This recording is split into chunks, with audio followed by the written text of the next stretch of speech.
thing. This video contains major spoilers for the stage show Wicked, so if you haven't seen it, stop watching now. You have been warned. I should also mention that because this is a stage show, there will be a lot of repeated footage, as I can't bring myself to use secret filming footage of the show, since this is illegal and immoral. Not to mention it's pretty bad quality, and until this show gets a live DVD release like Cats did, it means a lot of repeated clips. So listen, I gotta be honest with you guys here, this is the first video I am making that talks about something that isn't animated in the slightest, so I'm in unfamiliar territory. I have only seen 4 stage shows, so that hardly makes me an expert, even if I have seen one of these shows twice.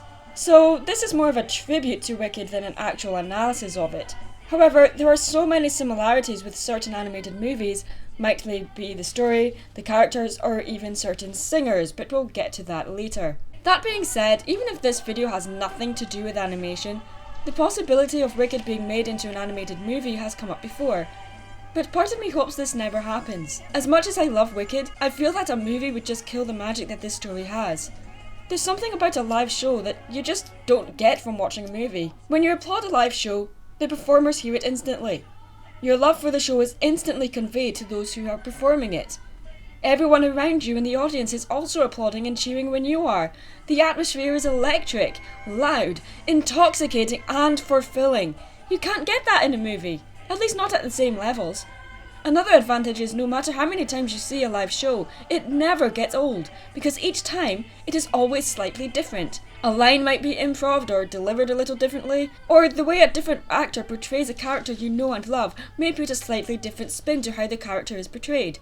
The timing might also be a little different too. But one thing's for certain, Wicked belongs exactly where it is, on stage.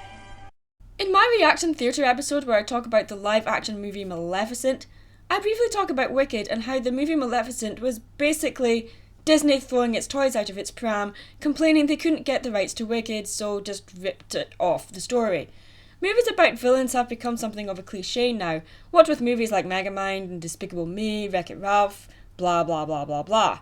Wicked isn't just telling the story of the Wizard of Oz as seen from the point of view of the villain, but instead tells the story of 2 witches, both polar opposites in every single possible way, and yet form an unlikely friendship.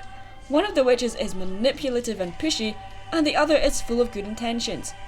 And it probably will surprise you that the one full of good intentions is also packaged in emerald-coloured skin. Musicals like people are not born good or bad, they are shaped by their circumstances of their creation. Based on the book Wicked, The Life and Times of the Wicked Witch of the West by Gregory Maguire, the story takes something already familiar and spins it around on its head.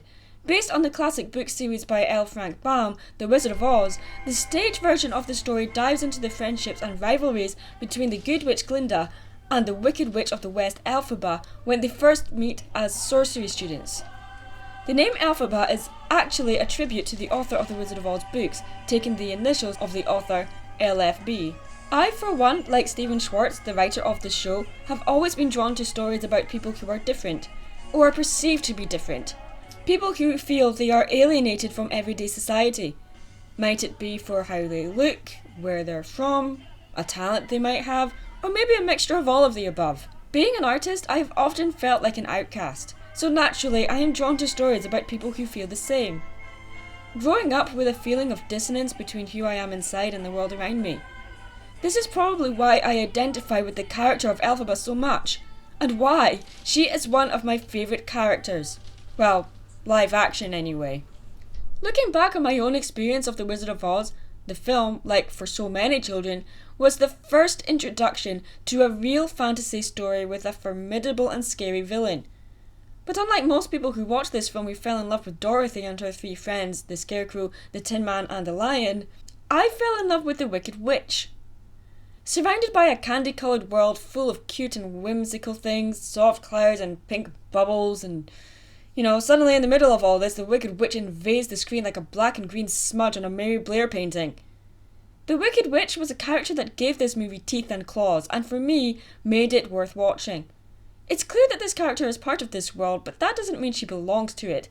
She is shunned for being ugly, which in this story means she is evil and feared and hated. For me, this is where my love for villains started. She may not be the mother of all villains, and it's pretty clear who that crown belongs to, but she set the bar for how memorable their performance should be.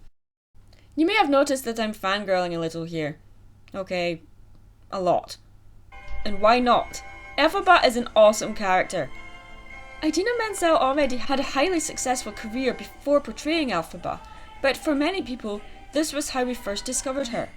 For me, it was through Disney's Hercules TV series when she played Cersei. That's right, Idina Menzel has been under Disney's thumb for over 2 decades and also appeared in Disney's Enchanted. And on this subject, Idina Menzel must have the patience of a saint, since now she has provided the voice of Elsa in Disney's Frozen and has become her new Elphaba. I'm not saying her success is a bad thing, but that old saying, one movie and you're labelled for life, springs to mind. But Idina Menzel takes everything with a patient grace and good humour, which makes her even more awesome in my eyes. Wicked and Frozen have a lot of similarities, and these will be discussed in the next episode. For now, I'll sign off by saying that Wicked has impacted my life and creativity in more ways than most movies and TV shows have, so those of you who have seen the show will see why. So in the lead up to the next episode, I have one question for you guys. Should I start to review live action stuff more? Let me know in the comments below, and I'll see you in the next episode where I blether about Disney's Frozen. Thanks for watching. I'm Mad Munchkin. Stay creative. And hey, hopefully I'll have my voice back by then.